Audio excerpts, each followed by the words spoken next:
देख रहे हैं स्पेशल रिपोर्ट आपके पास साथ न्यूज रूम से। मैं हूं अंजना ओम कश्यप।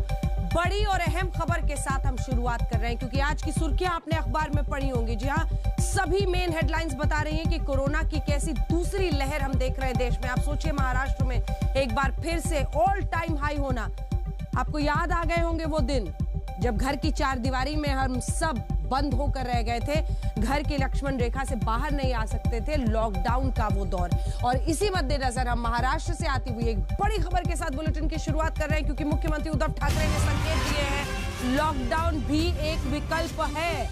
जहां कोरोना के बढ़ते मामलों पर उद्धव ठाकरे का यह बयान है जिसमें उन्होंने कहा है कि लॉकडाउन को एक विकल्प के रूप में मैं देख रहा हूं, लेकिन इसी के साथ उन्होंने कहा है कि राज्य की जनता सहयोग करे। बहुत बड़ा खतरा मंडरा रहा है इस वक्त। जिस तरह से 25,000 के आगे मामले आज भी महाराष्ट्र से कोरोना के आए हैं और उद्धव ठाकरे ने कहा है कि यही एक विकल्प है। ये विकल्प क्यों तलाशना पड़ रहा है महाराष्ट्र के लिए, ये रिपोर्ट देखिए। सप्टेंबरमध्ये जो आपल्याकडे सर्वोच्च बिंदू त्यांनी जो गाठला होता त्याच्या जवळपास किंवा त्याच्या पुढे आता आपण गेलेलो आहोत। पुन्हा लॉकडाऊन करणं हा एक मार्ग आहेच, पण मला जसं त्या काळामध्ये जनतेने सहकार्य केलं त्या सहकार्याची पुन्हा अपेक्षा आहे आणि जनता नक्की करणार, माझे बांधव माता भगिनी नक्की करणार। बेकाबू हुआ कोरोना, कब मिलेगी वैक्सीन?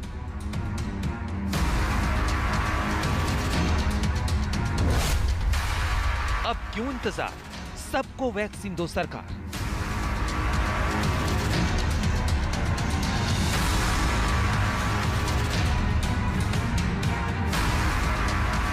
कोरोना से लड़ाई में सबसे बड़ा हथियार वैक्सीन है। देश में वैक्सीन का स्टॉक है तो सप्लाई में सरकार किस बात का इंतजार कर रही है? सबसे पहले हम आपको कोरोना से जुड़ी 10 बड़ी खबर बताते हैं। कोरोना पर बड़ी खबर नंबर 1। देश में पिछले 24 घंटे में कोरोना के 39,726 नए केस सामने आए। कोरोना पर बड़ी खबर नंबर 2। महाराष्ट्र में टूटा बीते 6 महीनों का रिकॉर्ड, कोरोना के 25,833 नए केस। कोरोना पर बड़ी खबर नंबर 3। पुणे और मुंबई समेत महाराष्ट्र के 9 जिलों में लगा नाइट कर्फ्यू। कोरोना पर बड़ी खबर नंबर 4। मुंबई में एंटीजन टेस्ट नेगेटिव आने के बाद ही मॉल में एंट्री। कोरोना पर बड़ी खबर नंबर 5। पंजाब में स्कूल कॉलेज बंद, 11 जिलों में नाइट कर्फ्यू लागू। कोरोना पर बड़ी खबर नंबर 6। नोएडा गाजियाबाद में कोरोना के चलते 31 मार्च तक धारा 144। कोरोना पर बड़ी खबर नंबर 7। 6 जनवरी के बाद एक दिन में दिल्ली में 600 से ज्यादा केस। कोरोना पर बड़ी खबर नंबर 8। बिहार के सभी डॉक्टरों और स्वास्थ्य कर्मियों की छुट्टी रद्द कर दी गई है। कोरोना पर बड़ी खबर नंबर 9।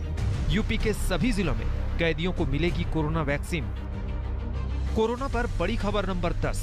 कोरोना के बढ़ते केसेस के चलते वैक्सीनेशन का दायरा बढ़ाने की मांग। एक बार फिर खतरा सब पर है, खतरा सिर पर है, खतरा दर पर है। अभी नहीं जागे तो हालात बद से बदतर होते देर नहीं लगेगी क्योंकि महाराष्ट्र में कोरोना आउट ऑफ कंट्रोल है। मुंबई और महाराष्ट्र में कोविड केसेस में इतनी बढ़ोतरी आखिर क्यों हो रही है? क्या कोई नया म्यूटेशन है जिसकी वजह से ये सर्च देखी जा रही है? मेडिकल एक्सपर्ट्स का कहना है अभी वो कंक्लूसिवली इस बात पर कुछ भी नहीं कह सकते हैं। हालांकि कई ऐसी सैंपल्स हैं जो नेशनल इंस्टीट्यूट ऑफ वायरोलॉजी में भेजे गए हैं। मुंबई में आंकड़ा मानो 3,000 के पास पहुंच ही गया है। राज्य का आंकड़ा 26,000 को छू ही रहा है। और सबसे बड़ी चिंता की बात तो यह है कि अब यह वायरस धीरे धीरे दूर दराज छोटे इलाकों में भी पहुंच रहा है। नंदुरबार इसका एक बड़ा उदाहरण है, जहां एक तरफ राज्य के स्वास्थ्य मंत्री राजेश टोपे का कहना है कि लॉकडाउन कोई सलूशन नहीं है, तो दूसरी तरफ बृहन मुंबई म्युनिसिपल कॉर्पोरेशन का कहना है कि अगले हफ्ते से वो नियमों को और ज्यादा कड़ा कर सकता है। देश के 70 जिलों में 150% से ज्यादा रफ्तार से केस बढ़ रहे हैं। दिल्ली, मध्य प्रदेश और गुजरात में नए केसेस का बढ़ता आंकड़ा डरावना है। दिल्ली में भी संख्या अचानक बढ़ने लगी है। 500 का आंकड़ा पार करते ही आपात बैठक बुलाने की नौबत आ गई दिल्ली सरकार को। लेकिन इस बीच जो बाजार हैं, क्योंकि त्योहारी मौसम है, होली नज़दीक आ रही है, बाज़ारों में भीड़ बढ़ रही है, उसके चलते एहतियात के तौर पर जो बाज़ार है वहाँ टेस्टिंग की संख्या बढ़ाई गई है। हम इस समय कनॉट प्लेस पर हैं और आपको एक तस्वीर दिखाएं। चूँकि ये इलाका भीड़ भाड़ वाला है, बड़ी संख्या है लोगों की जो यहाँ घूमने के लिए आती है। कुछ हैं जो मास्क का पालन करते हैं और कुछ ऐसे लोग भी हैं जो मास्क का पालन नहीं करते। मसलन आपको दिखाएं कि ये जो लोग हैं, इन्हें सिविल डिफेंस वॉलंटियर्स ने पकड़ा है क्योंकि ये नियम नहीं मान रहे थे, मास्क ठीक से नहीं पहना था, इन्हें यहाँ पकड़ा गया, अब इन्हें यहाँ लाया जा रहा है। लेकिन आपको एक तस्वीर दिखाते हैं कि आखिर नियमों की अवहेलना किस तरह होती है। बहुत सारे लोग आपको दिखेंगे जो मास्क नहीं पहन रहे हैं, भीड़ भाड़ वाले इलाकों में घूम रहे हैं। और जैसे ही शाम ढलती है, समय और आगे बढ़ता है, तब जो भीड़ है आप समझ सकते हैं कि राजीव चौक कनॉट प्लेस का इलाका, वहाँ पर भीड़ कितनी होती होगी। मध्य प्रदेश में लगभग 2,72,000 लोगों को कोरोना पॉजिटिव अभी तक हुआ है। 3,894 लोगों की जान भी इसकी वजह से जा चुकी है। सरकार ने भोपाल और इंदौर में नाइट कर्फ्यू पहले ही लगा रखा था। अब 6 जिलों में जो महाराष्ट्र से सटे इलाके हैं वहाँ पे नाइट कर्फ्यू लगा दिया है। और सरकार ने देर रात शाम मुख्यमंत्री की अपने अधिकारियों के साथ बैठक में एक प्रस्ताव सामने आया था, जिसमें कहा था भोपाल और इंदौर में, खासकर जहां पर कोरोना के अधिक मामले सामने आ रहे हैं, वहां पे सप्ताह के अंत में लॉकडाउन लगाया जाए। लेकिन फिलहाल उस प्रस्ताव को ठुकरा दिया गया है। पिछले 24 घंटे में गुजरात में करीब 1276 नए मामले दर्ज किए गए हैं।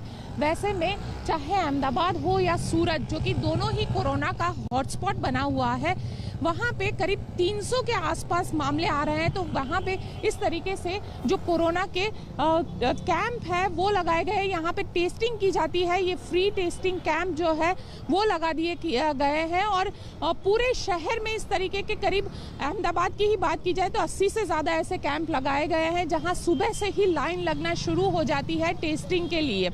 दरअसल जिस तरीके से मामले बढ़ रहे हैं उसको लेते हुए प्रशासन भी काफ़ी अलर्ट है। देश के कई जिलों में नौबत नाइट कर्फ्यू और कंटेनमेंट जोन तक पहुंच गई है। अगर कोरोना का मीटर ऐसे ही ऊपर की तरफ भागता रहा तो आने वाले दिनों में एक बार फिर कोरोना जिंदगी को पटरी से उतार देगा। आज तक ब्यूरो। और इस वक्त हमारे साथ शेखर सी मांडे साहब, जो कि डीजी हैं CSIR के, वो सीधा आज तक पर जुड़ रहे हैं। शेखर जी, मेरा पहला सवाल आपसे यही है सर, महाराष्ट्र के मद्देनजर और जो हम ऑल टाइम हाई 25,000 से ऊपर केसेस वहां इस वक्त देख रहे हैं, क्या ये दूसरी लहर है? और उसी सवाल का दूसरा हिस्सा कि क्या लॉकडाउन की नौबत फिर से आ सकती है?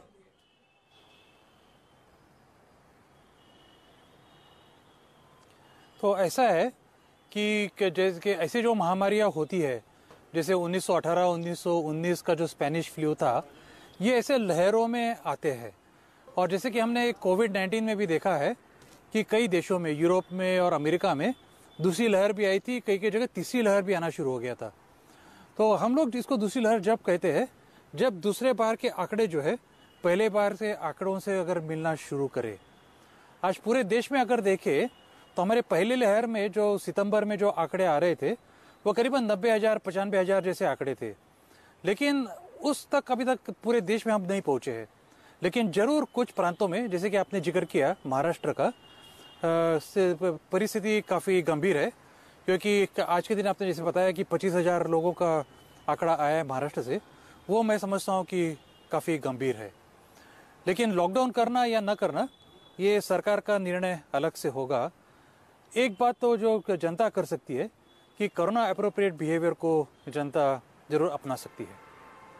क्या लॉकडाउन की नौबत आ सकती है सर?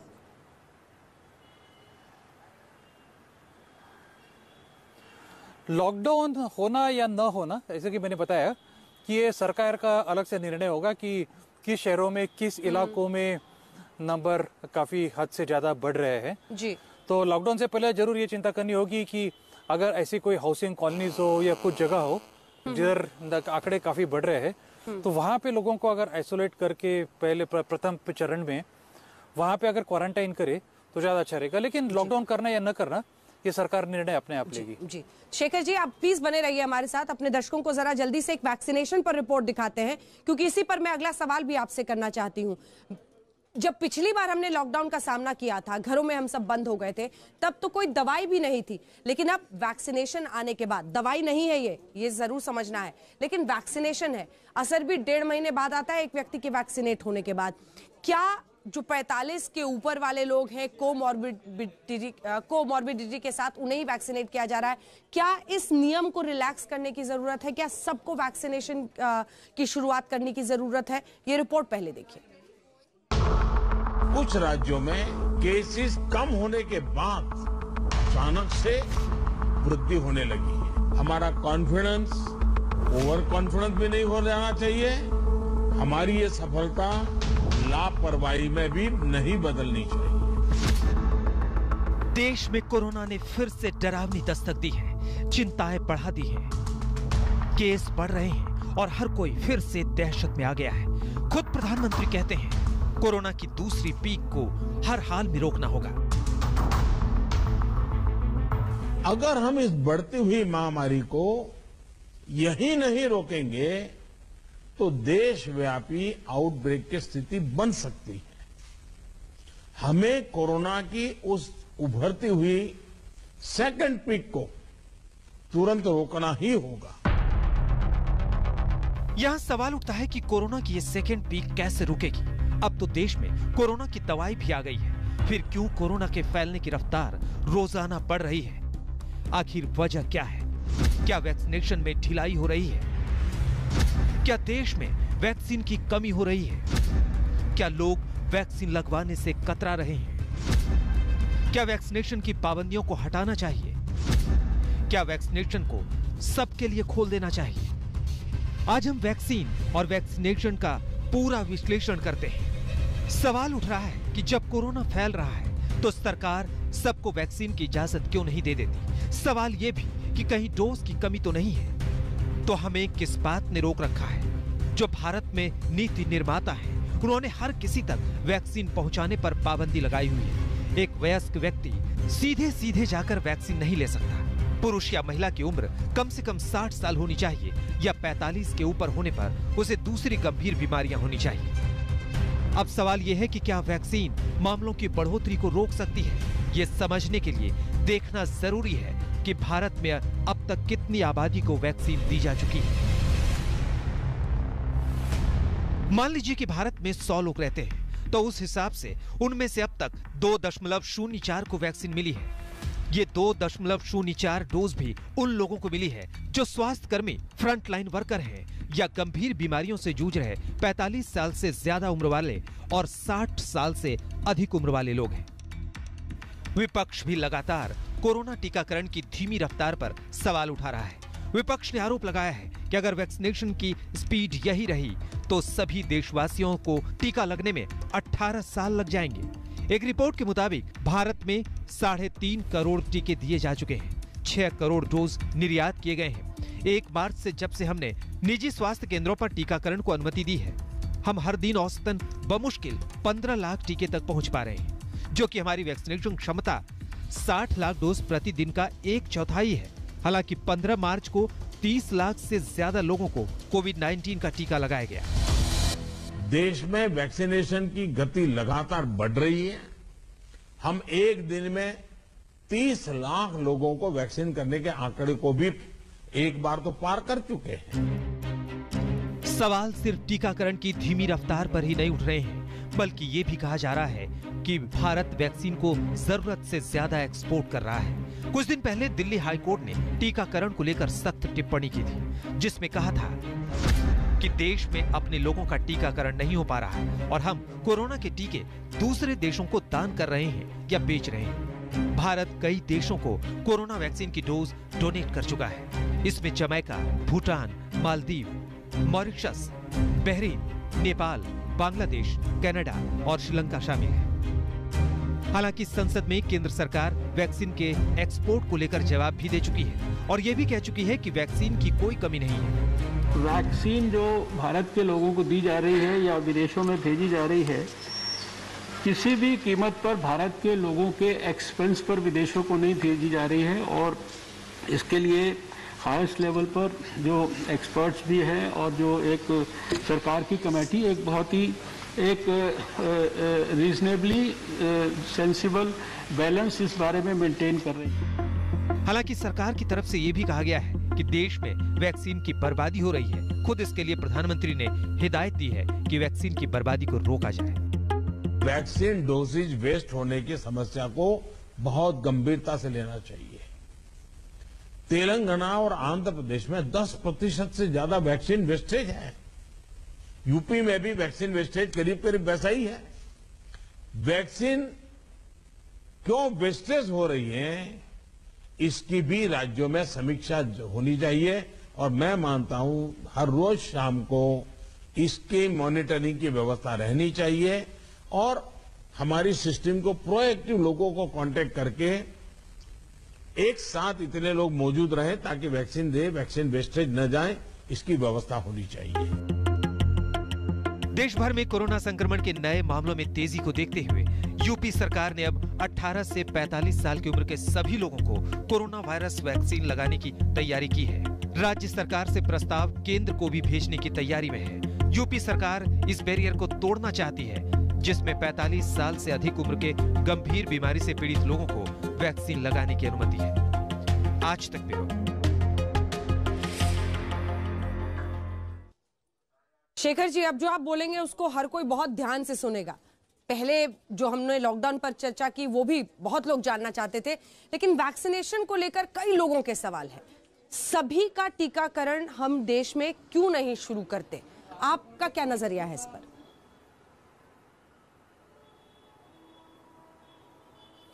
देखिए, ऐसा है कि देश में जितना मैन्युफैक्चरिंग हो रहा है टीकों का, उसमें सरकार की रणनीति ऐसी थी कि सर्वप्रथम हेल्थ केयर वर्कर्स और डॉक्टर्स को, उन लोगों को टीका लगाया जाए। और मेरे ख्याल से इसमें दूसरा कोई ओपिनियन नहीं होगा कि ये सही निर्णय था कि हेल्थ केयर वर्कर्स और डॉक्टर्स वो हमेशा जो एक्सपोज होते हैं इस बीमारी को, उनको सबसे पहले लगाना जरूरी था।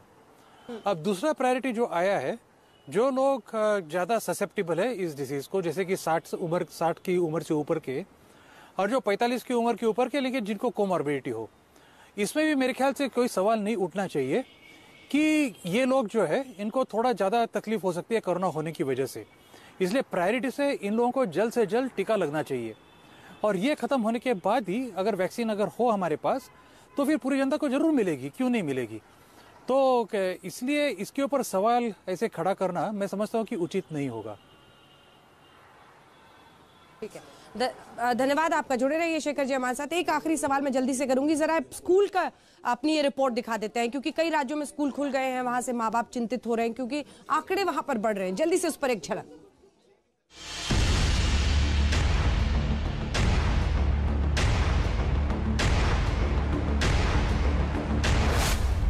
बच्चों के लिए नहीं है कोई वैक्सीन।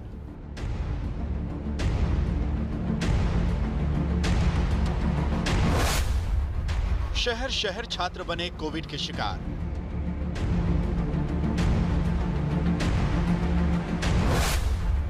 पढ़ाई पर कोरोना की जबरदस्त मार।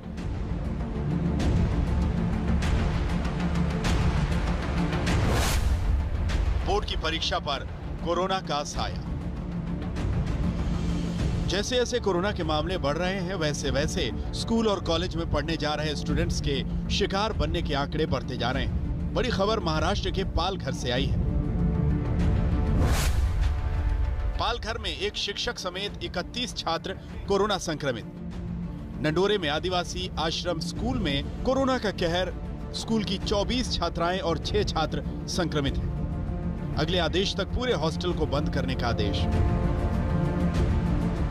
पालघर के सभी स्कूल और कॉलेज को बंद कर दिया गया है, तो मुंबई में ऑनलाइन पढ़ाने के निर्देश जारी किए गए हैं। वहीं गुजरात के सूरत में भी बड़ी संख्या में छात्र कोरोना पॉजिटिव पाए गए।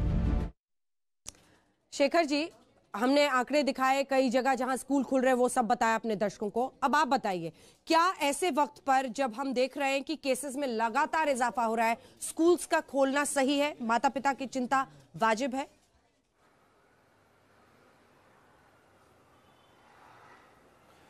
तो जहां जहां पर ऐसा लगता है कि संक्रमण बढ़ रहा है, वहां पे जरूर विचार करना चाहिए कि खोलने से फायदा होगा या ना खोलने से उचित रहेगा। तो लेकिन ये लोकल जो चीज होती है वो लोकली उसका हम लोग सोच सकते हैं कि उस जगह पे कैसा हो रहा है। कई जगह ऐसा है कि जहाँ पे आंकड़े बढ़ नहीं रहे हैं, जैसे कि पहाड़ी इलाकों में, कि जहाँ पे अगर स्कूल खोलने से आंकड़े बढ़ने की संभावना अगर कम है तो वहाँ पे जरूर खोल सकते हैं। लेकिन जहाँ पे संभावना बढ़ रही है, जैसे कि महाराष्ट्र में कई गांवों में लग रहा है कि आंकड़े बढ़ने की संभावना है, तो वहाँ पे जरूर विचार कर सकते हैं कि स्कूल खोलना आवश्यक है या नहीं है। बहुत बहुत धन्यवाद आपका शेखर मांडे जी, डीजी CSIR आज तक पर आने के लिए, जिनको उन्होंने कहा कि जहां जहां पर केसेस बढ़ रहे हैं वहां पर स्कूल खोले जाए या नहीं, इस पर पुनर्विचार की जरूरत है। टीकाकरण पर उन्होंने कहा सवाल उठाना ठीक नहीं है। लॉकडाउन पर उन्होंने कहा कि सरकार फैसला लेगी, लेकिन हाँ, ये दूसरी लहर के तौर पर केसेस देश में बढ़ रहे हैं। ब्रेक के लिए हम रुक रहे हैं। ब्रेक के उस पार सचिन वाजे के पॉलिटिकल बॉस की खोज जारी है। देखते रहिए आज तक। स्पेशल रिपोर्ट में न्यूज रूम से फिर आपका स्वागत है। आपके साथ मैं हूं अंजना ओम कश्यप। मुंबई में मुकेश अंबानी के घर के बाहर विस्फोटक कार के मामले में सियासी वार चरम पर है। जी हां, एक तरफ वो सियासी जंग चल रही है तो दूसरी तरफ NIA का बड़ा दावा हम आपको बता रहे हैं। स्पेशल कोर्ट में सचिन वाजे पर NIA का दावा है। उन्होंने कहा है कि वो जांच में असहयोग कर रहे हैं। उन्होंने ये भी कहा है, दरअसल कोर्ट की तरफ से कहा गया था कि जब भी सचिन वाजे से पूछताछ हो तो उनके वकील उचित दूरी पर हो, यानी वो नजर से दिखे लेकिन बहुत करीब ना हो। लेकिन सचिन वाजे के वकील ही नहीं आ रहे और ऐसे में पूछताछ हो ही नहीं पा रही है। तो सचिन वाजे को लेकर NIA का बड़ा दावा है ये स्पेशल कोर्ट में, जिसमें उन्होंने कहा है कि सचिन वाजे जांच में सहयोग नहीं कर रहे हैं। पहले वकील की शर्त रखी गई थी जिसे कोर्ट ने मंजूर किया और अब उनके वकील आ ही नहीं रहे हैं, जिसकी वजह से अभी तक सचिन वाजे से पूछताछ हो ही नहीं पाई है।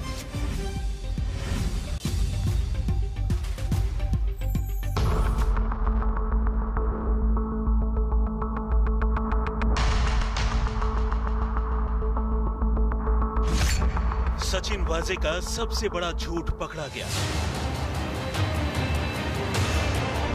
वाजे की साजिश का वीडियो सबूत मिल गया। बहुत बड़े खुलासे से एक कदम दूर है NIA। पूछताछ में सचिन वाजे ने क्या क्या कबूला? क्यों कोर्ट से सचिन वाजे को नहीं मिली बेल? क्यों सचिन वाजे पर मचा सियासी घमासान? सचिन वाजे अंदर, अब किसका अगला नंबर? एंटीलिया विस्फोटक कार में NIA इन्वेस्टिगेशन में कई बड़े खुलासे हुए हैं। एक के बाद एक लग्जरी गाड़ियों की बरामदगी हुई। बीजेपी गिरफ्तार अधिकारी सचिन वाजे के पॉलिटिकल बॉस पर महाराष्ट्र सरकार पर सवाल दाग रही है तो शिवसेना पलटवार कर रही है। शिवसेना के मुखपत्र सामना में लिखा गया है, आतंकवाद से संबंधित मामलों की जांच NIA करती है, लेकिन जिलेटिन की छड़ों की जांच करने वाली NIA ने उरी हमला, पठानकोट हमला और पुलवामा हमले में क्या जांच की, कौन सा सत्य शोधन किया, कितने गुनहगारों को गिरफ्तार किया, ये भी रहस्य ही है। लेकिन घटनाक्रम में 20 जिलेटिन की छड़ें NIA के लिए बड़ी चुनौती सिद्ध होती नजर आ रही हैं।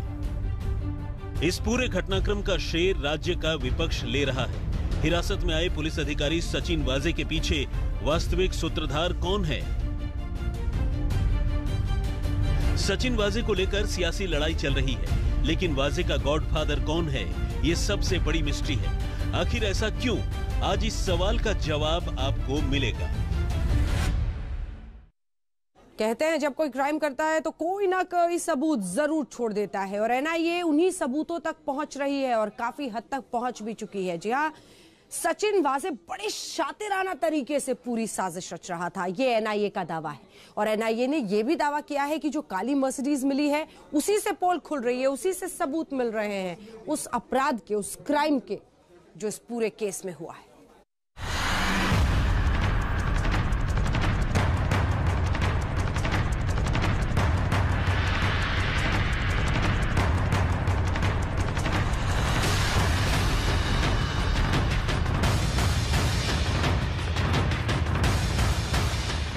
साजिश वाली गाड़ी बेशक स्कॉर्पियो रही, भले ही स्कॉर्पियो में जिलेटिन की छड़ें और अंबानी परिवार के नाम धमकी भरे खत रखे हों, लेकिन फिलहाल इस स्कॉर्पियो से ज्यादा अहम ये काली मर्सिडीज हो गई है। स्कॉर्पियो से साजिश की शुरुआत हुई थी, जबकि इस काली मर्सिडीज से साजिश का खात्मा। जी हाँ, ये काली मर्सिडीज एंटीलिया केस में बर्खास्त असिस्टेंट पुलिस इंस्पेक्टर सचिन वाजे के लिए आखिरी कील ठोकने जा रही है। इस काली मर्सिडीज के सारे राज बाहर आ गए तो सिर्फ एंटीलिया की साजिश ही नहीं, बल्कि मनसुख हिरेन की मौत का सच भी बेपर्दा हो जाएगा। ये काली मर्सिडीज एनआईए के लिए इतनी अहम क्यों बन गई है, आइए सिलसिलेवार आपको बताते हैं।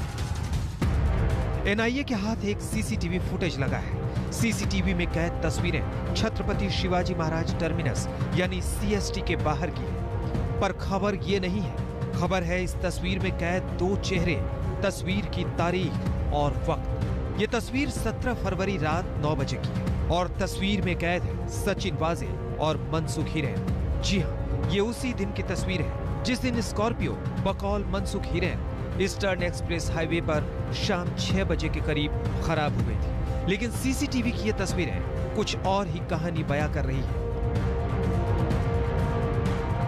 17 फरवरी की शाम 6 बजे मनसुख हिरेन की स्कॉर्पियो ईस्टर्न एक्सप्रेस हाईवे पर ठाणे टोल नाका के आगे इस जगह खराब हुई थी। इसके बाद मनसुख हिरेन यहां से कैब पकड़कर मुंबई की तरफ रवाना हो जाते हैं। स्कॉर्पियो यूं ही सड़क किनारे छोड़कर। जिस कैब में मनसुख हिरेन मुंबई जा रहे थे, उस कैब ड्राइवर के बयान के मुताबिक पूरे रास्ते में मनसुख हिरेन के पास कुल 5 बार किसी का फोन आया। एनआईए सूत्रों के मुताबिक ये 5 कॉल सचिन वाजे के थे।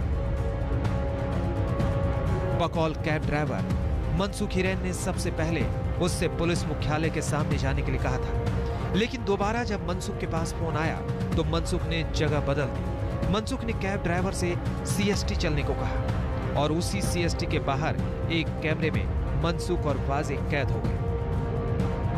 दरअसल पिछले कई सालों में सीसीटीवी कैमरों का जो जाल फैला हुआ है, उनमें ये पूरी वारदात कैद हुई थी, जिसमें कि हिरेन मनसुख से मिल रहे हैं सचिन वाजे। और यहाँ ये जो आप सीसीटीवी देख रहे हैं उसमें साफ साफ झलक नजर आ रहा था। दरअसल एटीएस की जो टीम है उन्होंने आके यहाँ के सारे जो दुकान है उनमें जाके जांच पड़ताल कर ली थी, पूछताछ की। तकरीबन 1 हफ्ते पहले ही यहाँ पर वो लोग आए थे। उनसे पूछा कि उनके सीसीटीवी कैमरों में क्या ये पूरी वारदात कैद है, तो या तो किसी के जो सीसीटीवी कैमरे हैं वो काम नहीं कर रहे, या फिर किसी का जो कैमरा है वो रोड की तरफ नहीं है, सिर्फ दुकान की तरफ है। तो ऐसी कई तमाम चीज़ें उन्होंने बताई। तो जिसके बाद एटीएस को आखिरकार सफलता उन्हीं सीसीटीवी कैमरों से मिली, जिसमें कि ये पता चल रहा है कि एपीआई सस्पेंडेड एपीआई सचिन वाजे हिरेन मनसुख से 17 तारीख को ही मिले थे। एनआईए के पास मौजूद सीसीटीवी फुटेज के हिसाब से सचिन वाजे 17 फरवरी की देर शाम काली मर्सिडीज में मुंबई पुलिस मुख्यालय जाते हुए दिखाई पड़ते हैं। इसके बाद देर शाम वो उसी काली मर्सिडीज में फिर से क्राइम ब्रांच के दफ्तर से बाहर निकल जाते हैं। इसके बाद काली मर्सिडीज सीएसटी के बाहर दिखती है एक चौराहे पर। हालांकि उस वक्त उस चौराहे पर ग्रीन सिग्नल था, लेकिन मर्सिडीज आगे नहीं बढ़ती बल्कि साइड में खड़ी रहती है, मर्सिडीज की पार्किंग लाइट ऑन करके। इसके कुछ सेकंड के बाद ही सीसीटीवी फुटेज में इसी लाल बत्ती के पास खड़ी मर्सिडीज के करीब अचानक मनसुख हिरेन नजर आते हैं। मनसुख हिरेन मर्सिडीज में बैठ जाते हैं। इसके बाद मर्सिडीज आगे बढ़ जाती है। कुछ देर बाद जीपीओ के सामने ये मर्सिडीज फिर देखी जाती है। इस बार मर्सिडीज को फिर से सड़क किनारे पार्क किया गया था। इस बार मर्सिडीज सड़क किनारे करीब 10 मिनट तक रुकी रहती है। 10 मिनट बाद मर्सिडीज से मनसुख हिरेन उतरते हुए नजर आते हैं। मनसुख के कार से उतरते ही मर्सिडीज वापस मुंबई पुलिस मुख्यालय क्राइम ब्रांच सीआईयू के दफ्तर की तरफ चली जाती है। एनआईए को शक है कि 17 फरवरी की देर शाम इसी मुलाकात के दौरान मनसुख हिरेन ने स्कॉर्पियो की चाबी सचिन वाजे को दी थी। सचिन वाजे ने उसी रात ये चाबी अपने साथी पुलिस वाले को दी, जिसने 17 फरवरी की रात को ही ईस्टर्न एक्सप्रेस हाईवे से स्कॉर्पियो उठाकर सचिन वाजे के घर ठाणे पहुंचा दी। इस पूरे कहानी की शुरुआत 17 फरवरी को इसी जगह से शुरू होती है जहां पर इस वक्त हम मौजूद हैं। ये है मुंबई का विक्रोली इलाका। एनआईए और एटीएस सोर्सेज की माने तो ये कार कभी इस इलाके से चोरी ही नहीं हुई। सबसे पहली वजह इसके अंदर ये प्रॉपर प्लानिंग की गई थी। आप इस इलाके को समझिए, पूरी तरीके से सुनसान रास्ता है।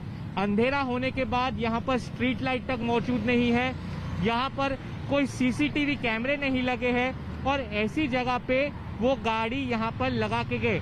पुलिस का ऐसा कहना है मनसुख हिरेन ने ही अपने कार की चाबी किसी सीआईयू ऑफिशियल को दी। सीआईयू के अधिकारी ने स्कॉर्पियो कार को 17 के रात को ही यहाँ से लेके जाके सचिन वाजे की जो बिल्डिंग है साकेत सोसाइटी थाने में, उसके बिल्डिंग के कंपाउंड में जाके पार्क कर दी। 17 से 24 फरवरी के बीच में ये स्कॉर्पियो कार सचिन वाजे के बिल्डिंग में रहती है।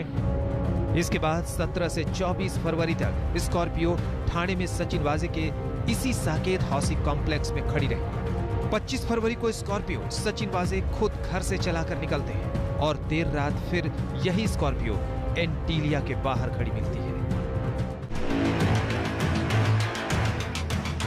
एनआईए की टीम ने क्राइम ब्रांच के दफ्तर के बाहर मौजूद जब इस काली मर्सिडीज की तलाशी ली तो कुछ ऐसे सबूत भी मिले जो बहुत मुमकिन है कि मनसुख हिरेन की मौत का राज फाश कर सकते हैं। एनआईए को शक है कि 4 मार्च की रात मनसुख हिरेन जब अपने घर से निकले थे, उसके बाद किसी तय जगह पर इसी काली मर्सिडीज में बैठे थे। बहुत मुमकिन है कि मनसुख हिरेन को इसी काली मर्सिडीज में बिठाकर मुंब्रा क्रीक के करीब उस जगह ले जाया गया जहां बाद में उनका कत्ल हुआ। अगर ऐसा है तो फिर सवाल ये है कि 4 मार्च की रात काली मर्सिडीज में मनसुख हिरेन के अलावा और कौन कौन से लोग बैठे हुए थे। एनआईए सूत्रों के मुताबिक मनसुख हिरेन सचिन वाजे और उनकी इस काली मर्सिडीज से अच्छी तरह वाकिफ थे। इसी वजह से बड़े आराम से वो उस रात मर्सिडीज में बैठ गए, यानी उन्हें जबरन बिठाने की नौबत ही नहीं आई। एनआईए को यह भी शक है कि बहुत मुमकिन है कि मौत से पहले इसी गाड़ी में उसके साथ मारपीट भी हुई। फिलहाल ये मर्सिडीज एनआईए के कब्जे में है और छोटे से छोटे सबूत को जुटाने के लिए, खासतौर पर 4 मार्च का सच जानने के लिए इसकी फॉरेंसिक जांच भी कराई जा रही है। यहाँ सबसे अहम बात यह है कि जब सचिन वाजे और मनसुख के रिश्ते की खबर लीक हुई तब सचिन वाजे ने बाकायदा ये कहा था कि 17 फरवरी को वो मनसुख हिरेन से नहीं मिले थे। फोन पर उनकी बात जरूर हुआ करती थी, लेकिन सीएसटी के बाहर का सीसीटीवी फुटेज ये चुगली खा गया कि जिस दिन स्कॉर्पियो की चोरी का नाटक रचा गया उस दिन मनसुख हिरेन से सचिन वाजे मिले थे। एनआईए की टीम मनसुख हिरेन के मोबाइल की भी खोजबीन में लगी है, जो 4 मार्च की रात से ही गायब है। ये मोबाइल फोन रात 10:30 बजे बंद हो गया था। इसके बाद रात करीब 12:30 बजे इसका आखिरी लोकेशन वसई में पाया गया था। अगर मनसुख का मोबाइल हाथ लग जाए तो बाकी बचे सवालों के जवाब भी सामने आ जाएंगे। एनआईए को शक ही नहीं, यकीन है कि मनसुख हिरेन के फोन को सचिन वाजे और उनके साथ साजिश में शामिल पुलिस वालों ने ही कहीं छुपा रखा है। शक ये भी है कि फोन को मनसुख के साथ साथ मुंब्रा के समंदर में फेंक दिया गया। फिलहाल एनआईए इस मामले में वाजे के अलावा क्राइम ब्रांच की सीआईयू के 5 पुलिस वालों से लगातार पूछताछ कर रही है। एनआईए का मानना है कि जो शख्स सचिन वाजे के साथ इस पूरे घटनाक्रम को अंजाम दे रहा था वो और कोई नहीं, मुंबई क्राइम ब्रांच में ही कार्यरत है। उसकी पूरी जानकारी एनआईए जुटा चुकी है, लेकिन उसके खिलाफ पूरी तरीके से अभी पुख्ता सबूत नहीं है। जैसे ही पुख्ता सबूत मिलते हैं उसकी भी गिरफ्तारी हो सकती है।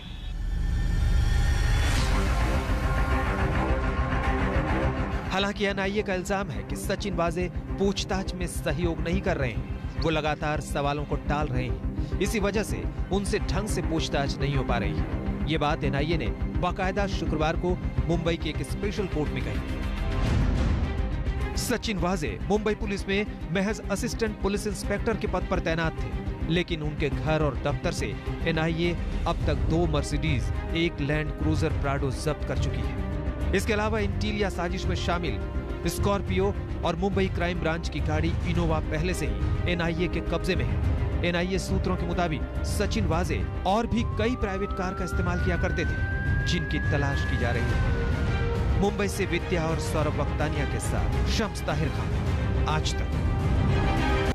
एंटीलिया केस में एक और बड़ी खबर हम आपको बता दें। जी हां, एक तरफ एनआईए ने यह दावा किया है कि सचिन वाजे उनके साथ सहयोग नहीं कर रहे, तो दूसरी तरफ आज वो मुंबई के नए पुलिस कमिश्नर हेमंत नगराले से मिले हैं, जिसे उन्होंने ये गुजारिश की है कि वो जांच में सहयोग करें। हेमंत नगराले से मिली है एनआईए की टीम। एंटीलिया केस को लेकर अहम बातचीत हुई है। माना जा रहा है कि एनआईए टीम ने पुलिस कमिश्नर नगराले से मदद मांगी है, क्योंकि सचिन वाजे सहयोग नहीं कर रहे हैं। ऐसे में सबूत इकट्ठा करने हैं, जानकारियां हासिल करनी है। एनआईए टीम ने पुलिस कमिश्नर नगराले से मदद मांगी है। सचिन वाजे के इस पूरे केस में अब सवाल तो मनसुख हिरेन की मौत पर है। आइए हम आपको दिखाते हैं अपनी रिपोर्ट के जरिए कि आखिर क्या कनेक्शन है, क्यों इस मामले के इर्द गिर्द मनसुख हिरेन की मौत का मामला सुलझना बेहद जरूरी है।